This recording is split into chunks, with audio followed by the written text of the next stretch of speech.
Right, welcome back folks. Welcome this week to the Holderness coast. We're out at Withernsea, fishing for absolutely anything. Oh no! Right, let's try that again. Yeah, we are fishing right in the middle of Stormy. It's probably the most random session I've had so far this year. I have had a pretty rough couple of weeks. Deadlines at work, stuff at home, a month-old baby that's the only routine he's in is being completely unpredictable. Friday, I was supposed to be out on a tuna fishing session down in Falmouth. Obviously, Storm Amy's come along and completely derailed that. Yeah, the tuna trek got called off. Luckily, I say luckily because Thursday morning I came downstairs and Max, my oldest cocker spaniel, was just not in a good way at all. Rushed him off to the vets.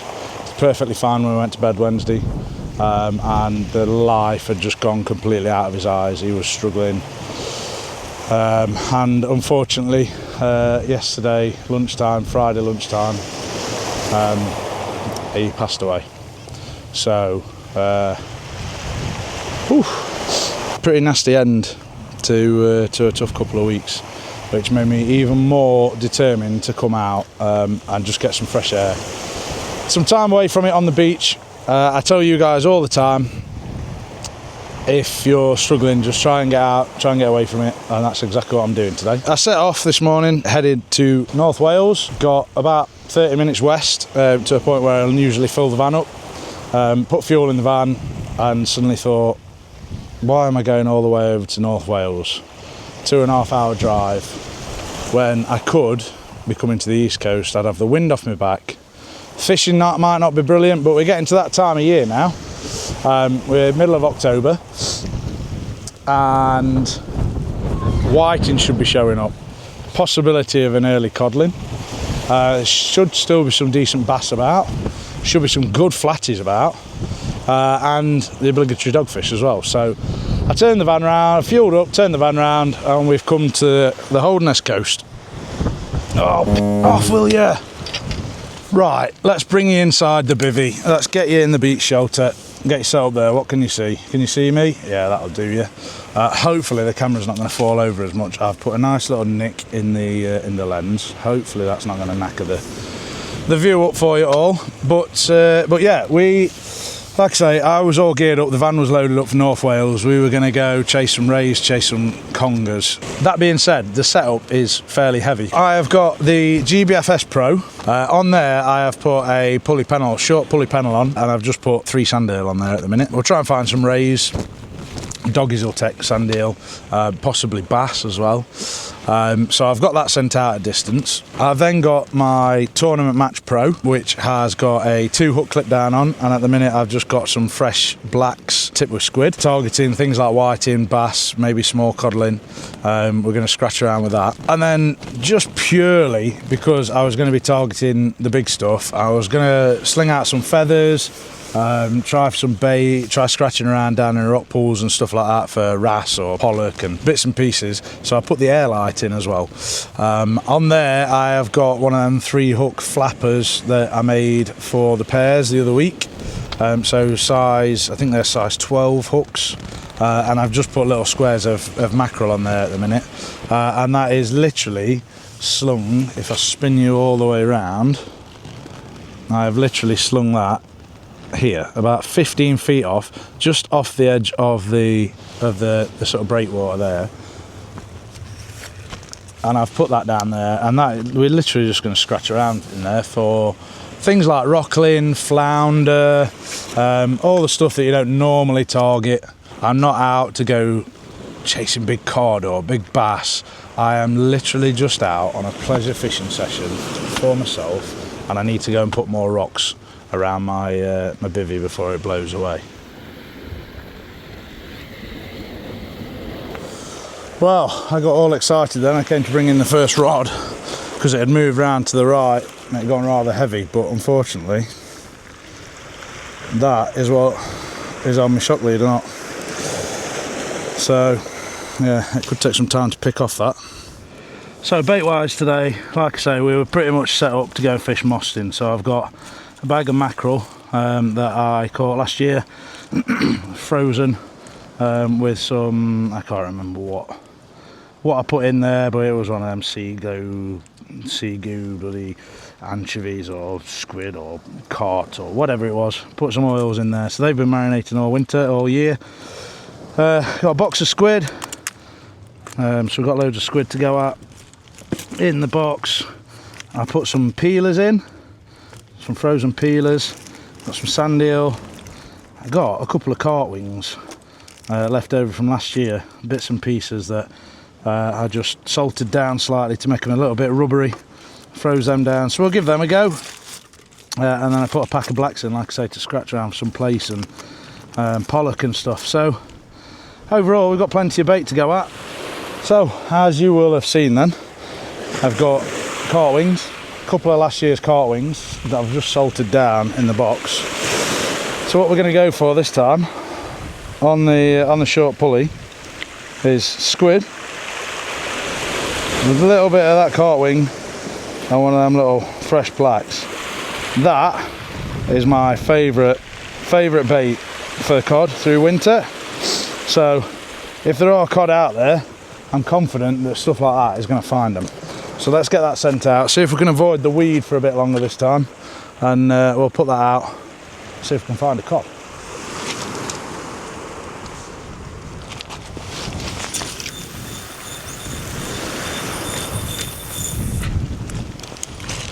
Right then folks, 2 up clip downers in, no weed on the shock leader, a little bit on the top of the rig, but then further down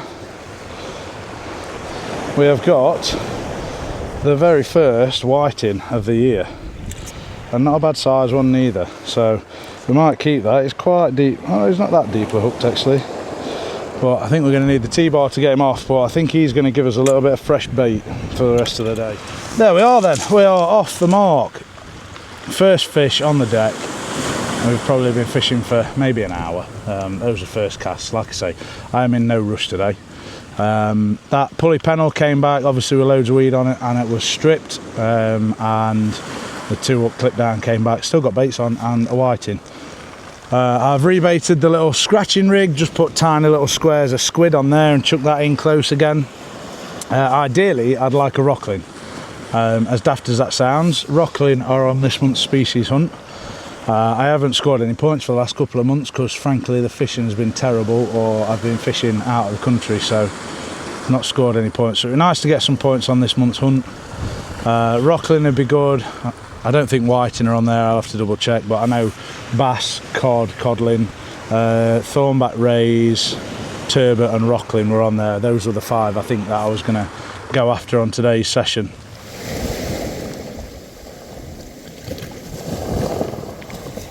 Well, I may have slightly underestimated the high tide mark. We've got about 3/4 an hour left till high water. The rod state, literally where you are now, is where the shelter is. So I'm going to refuse to move, but I might get wet feet. And I've just seen a nice little whiting-esque rattle on this left-hand rod.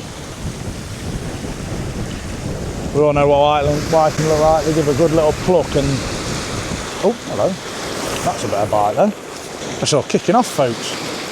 It's all kicking off. What do we do first? Well, if this is a whiting, it's going to sit there and do nothing.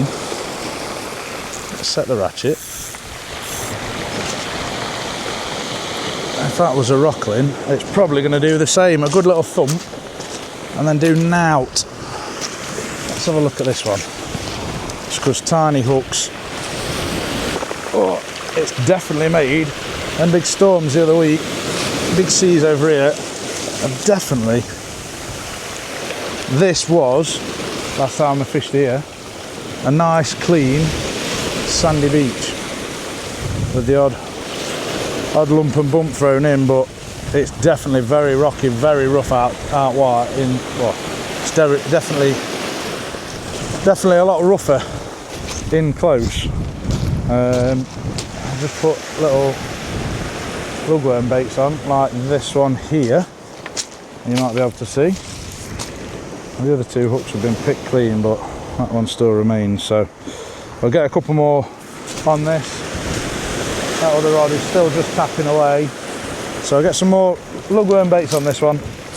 We'll check that other one. And then we're probably about time to swap that pennel rig as well. Put some new baits on that. I think first double hook up. Going round and round and round and round and round.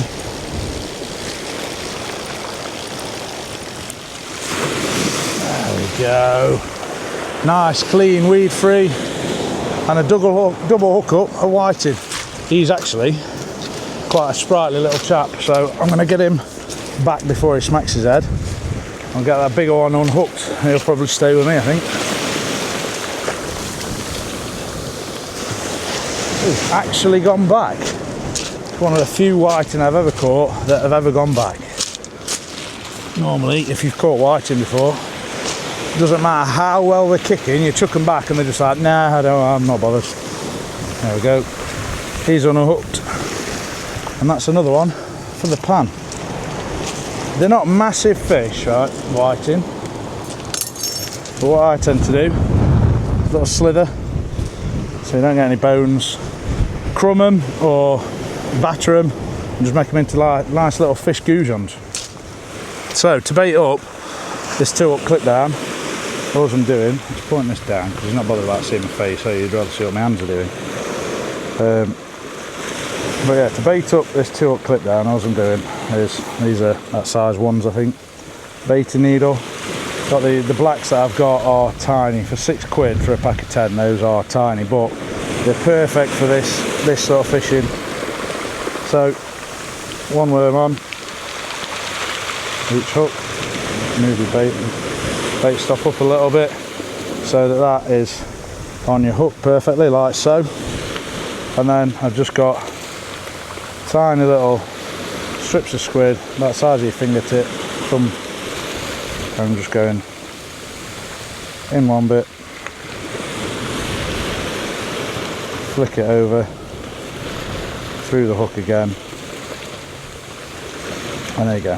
One nice, perfect little whiting bait, cod bait, bass bait. If they're hungry, they'll take it.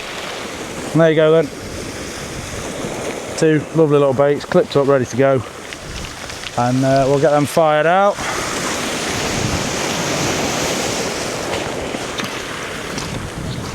Might try and put these a little bit further, I reckon.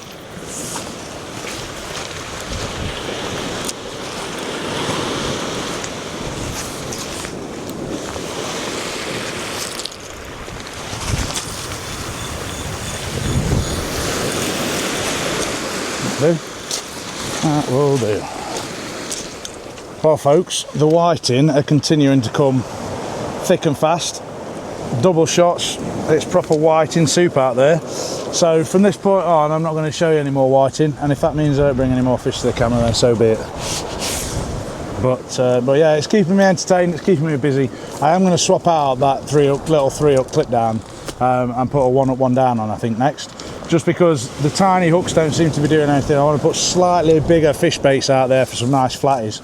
So I'll get that changed in a minute. I'll get some new worm baits on here, get this fired back out, carry on hauling whiting, and then we'll probably be about ready to bring in that mackerel and squid bait and see if there's see what else we put on that.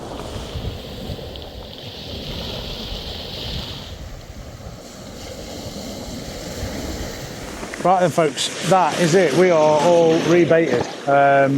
We are just coming over the top of tide. I reckon we've just about got away with it. You see the watermark? I reckon we just about got away with that. So yeah, just over the top of tide. Like I say, we've just rebaited. The whiting are coming double shot every time, so I'm not even bothering worm now. I've put 2 squid heads out there on that just to see if they take that, because if there are that many whiting out there, they will literally devour everything. So yeah, we've got 2 squid heads out there. Oh, spoke too soon, didn't I? Spoke too soon, you little sod. Anyway, we are over the top of tide. We'll just keep an eye on that. Yeah, we are over the top of tide. I keep losing my voice as well. I've suffered with a cold for the last couple of weeks. Jack brought all the bugs back. All the bugs back from nursery. Everybody's back at school and all the bugs back in force.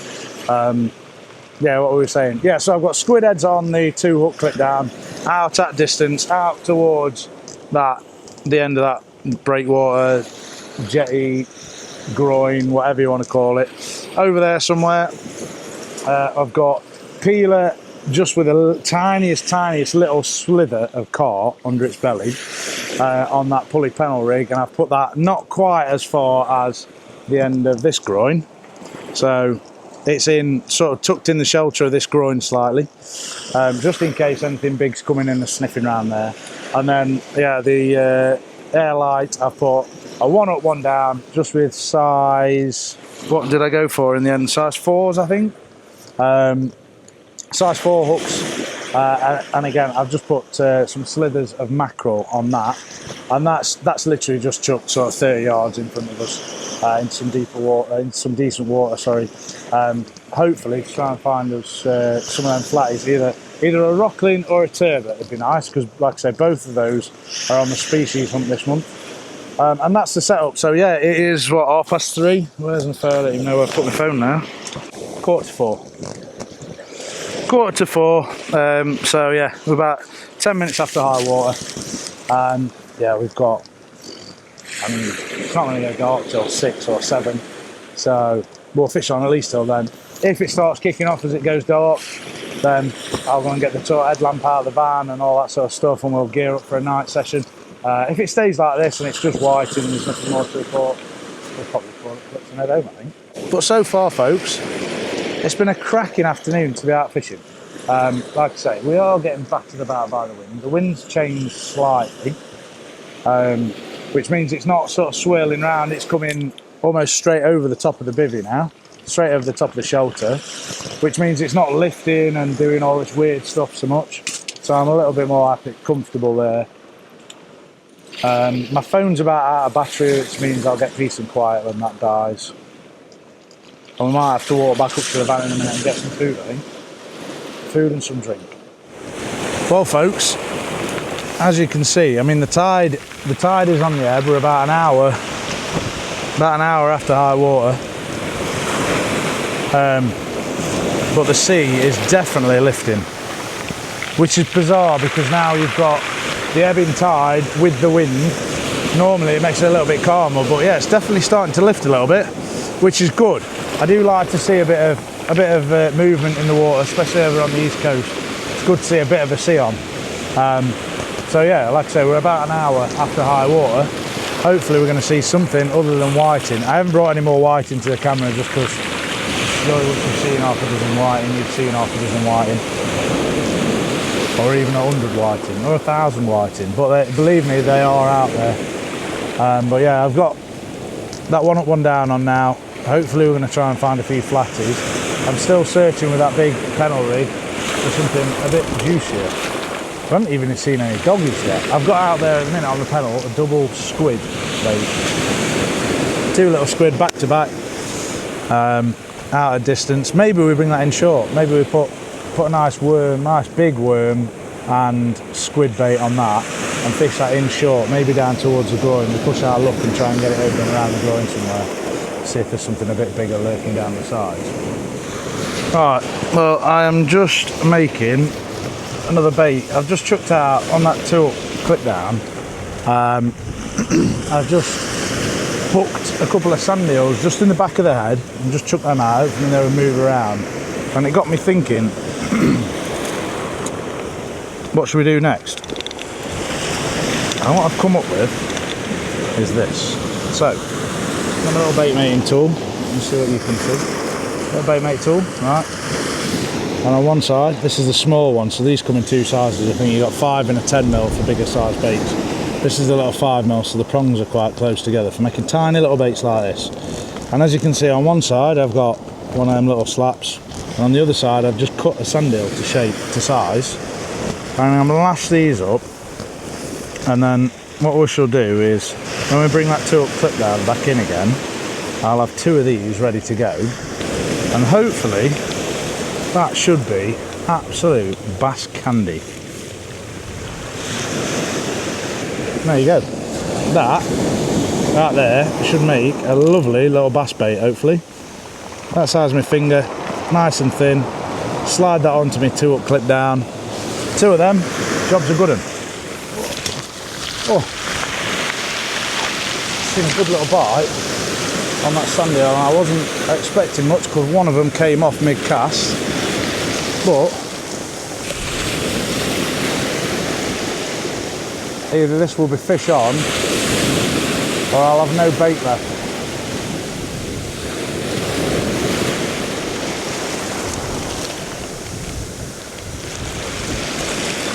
I think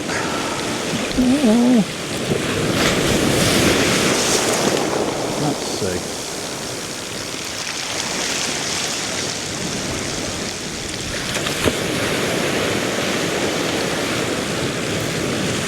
Really nice and steady. Hey, there we go. I did say no more whiting, didn't I? But you know what? I'm pretty certain that is the bottom hook. Well, it's definitely the bottom hook it's hooked on, but I'm pretty sure that's the hook where the sand eel came off.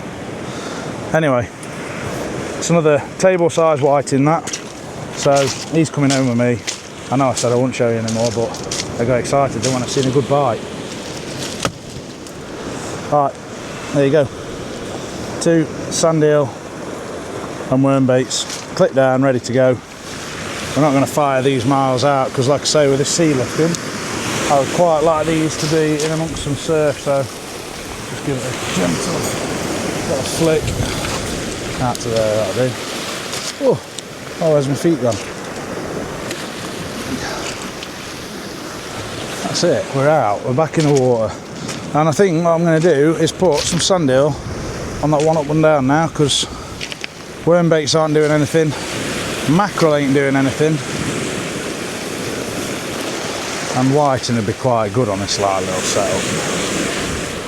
I thought I would bring you in because I see no end of people commenting in forums and stuff about the meat having worms, and this is why I gut my fish. The second I know I'm keeping the fish, I'll gut it, because you open this up, the worms don't live in the flesh, they live in the stomach, and if you can see that, that is riddled with worms all along there, all in the gut. Pull all of this out, gut it for you so you can see that belly is full of prawns, absolutely full of prawns. So yeah, I don't know if you'll be able to see it. That's a massive prawn in there, I think. Yeah, I don't know if you'll be able to see it on my fingers. You might be able to see it there on its liver or whatever that is, but all the worms on that, you can see them all. It's absolutely riddled with them. And like I say, this meat, the flesh, will be worm free. Now what happens is, when this fish dies, because I've hit it on the head, obviously certain functions stop. So the guts stop functioning, blood stops flowing and all that sort of stuff. That is when those worms will make their way into the flesh. And that is why, like I say, as soon as I make the decision that I'm keeping a fish for the table, I'll gut it straight away. I'm not bothered about, you know, weighing it later on, taking it back and getting a picture in the kitchen and all that sort of stuff with all the guts. I'd rather have worm-free flesh. So yeah, gut them on the shore and then you'll have a lot less. It's not toxic. Like once you cook them, once you cook the flesh, the worms are completely can't think of the word now, but they're done. They're toast. They're meaningless. They don't carry any parasites and stuff like that. When you cook them, that's it. You're fine. But a lot of people will get grossed out. If Sarah saw me preparing fish with worms crawling in the flesh, no way would she touch it. Regardless of, I could Google it and prove it to her.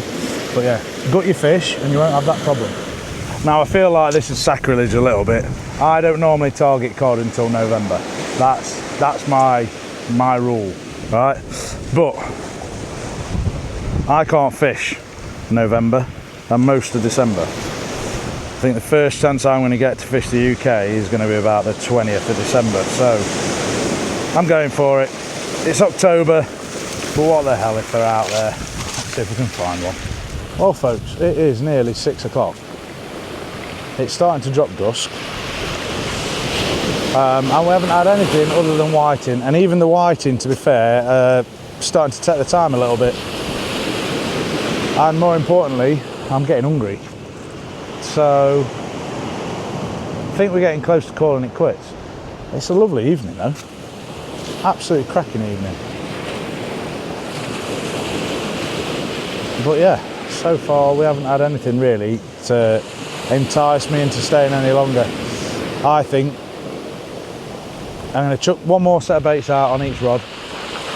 I'm going to start packing away, get rid of all the old bait, wrap all the rubbish up, sort my box out, because it's rare these days I sort my box out. Normally it gets chucked in the back of the van and I sort it out in the back of the van before I bring it onto the beach on the next session. So I'm going to do that. We'll have a bit of a steady tidy away. Obviously if anything happens in the meantime, I will bring you back. If it doesn't, that's the end of the session. I'm going to go and get some food. Might even call and get a pint. A pie and a pint. That sounds like a mighty fine idea. Yeah, that's definitely time to call it quits, that. Yeah. Can confirm, time to go home.